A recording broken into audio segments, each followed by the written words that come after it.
Assalamualaikum warahmatullahi wabarakatuh. Hai, saya Arin. Di video kali ini adalah sesi tanya jawab seputar Bansos BLT BBM.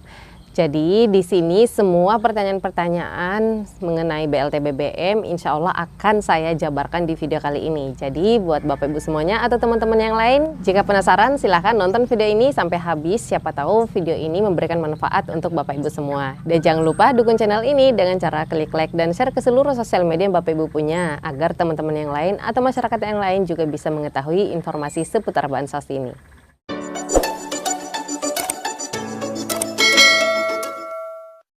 Pertanyaan pertama, apakah BLT BBM hanya satu kali? Karena kemarin tanggal 19 September kami terima BLT BBM 300.000 bareng BPNT 200.000 untuk bulan Agustus. Nah, apakah kami masih bisa dapat BLT BBM lagi ke depannya atau tidak? Jawabannya, untuk BLT BBM ini itu anggarannya untuk sementara yang sudah ditetapkan sampai dengan bulan Desember nanti, yaitu sebesar Rp150.000 per bulannya selama 4 bulan, dimulai sejak bulan September, Oktober, November, Desember. Nah, untuk periodenya ini itu dicairkan sekaligus 2 bulan. Untuk periode bulan September, Oktober dicairkan di bulan September ini sebesar Rp300.000, dan untuk periode yang kedua nanti itu akan disalurkan di bulan Desember sebesar Rp300.000 juga, atau di periode bulan November Desember, tapi dicairkannya di akhir tahun yaitu di bulan Desember.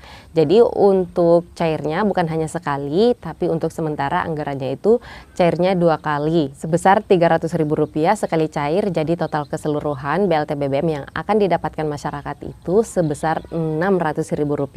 Oke, lanjut untuk pertanyaan yang berikutnya.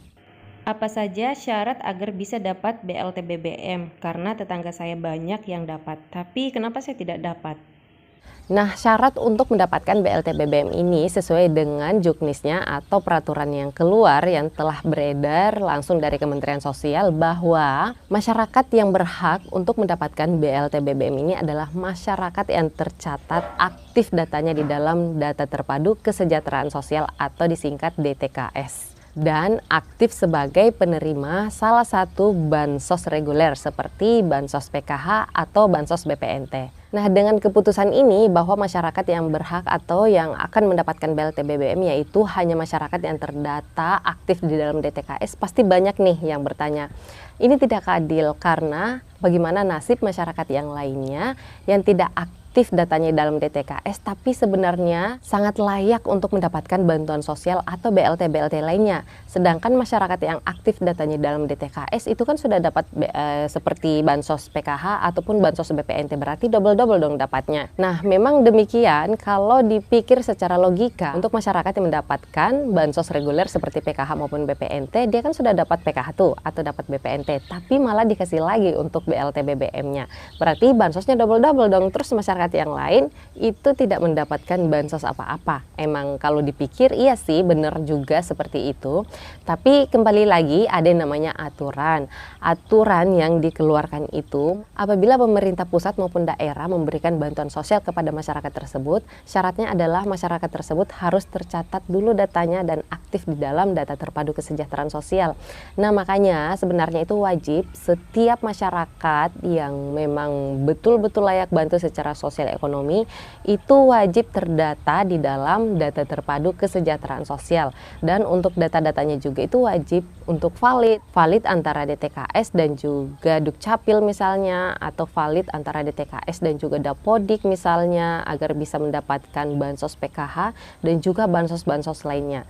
Lalu untuk cara mendaftar masuk di dalam DTKS ini seperti apa? Jadi sesuai dengan undang-undang yang berlaku bahwa masyarakat yang terbilang layak bantu atau fakir miskin itu dapat secara aktif mendaftarkan dirinya melalui desa atau kelurahan setempat agar datanya bisa masuk ke dalam Data Terpadu Kesejahteraan Sosial atau DTKS. Nah, setelah data masyarakat ini sudah berada di dalam DTKS, maka masyarakat tersebut itu berkesempatan untuk mendapatkan bansos seperti bansos PKH, BPNT, dan juga BLT-BLT lainnya. Lanjut ke pertanyaan berikutnya. Berapa sebenarnya jumlah bansos BLT BBM ini? Kenapa ada yang dapat 300.000, ada yang 500.000, dan bahkan ada yang dapat 900.000? Nah, jadi di sini sebenarnya masih banyak masyarakat awam yang kurang paham mengenai besaran bansos BLT ini juga ya. Jadi saat ini tuh yang bansos BLT-nya lewat kantor pos itu dibarengi dengan pencairan BPNT tunai atau BSP, bantuan sosial pangan tunai melalui kantor pos. Nah, kenapa ada yang mendapatkan sekaligus Rp900.000, ada yang mendapatkan Rp500.000, dan juga ada yang mendapatkan hanya Rp300.000.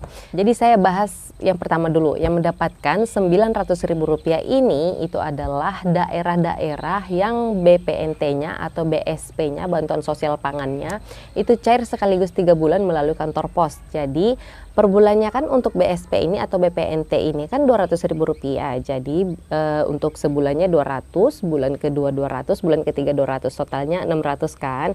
Ditambahkan dengan BLT BBM sebesar Rp300.000. Jadi jika ditotalkan sekaligus dapatnya Rp900.000 yang cairnya melalui kantor pos. Itu untuk atau berlaku di beberapa wilayah, di beberapa provinsi.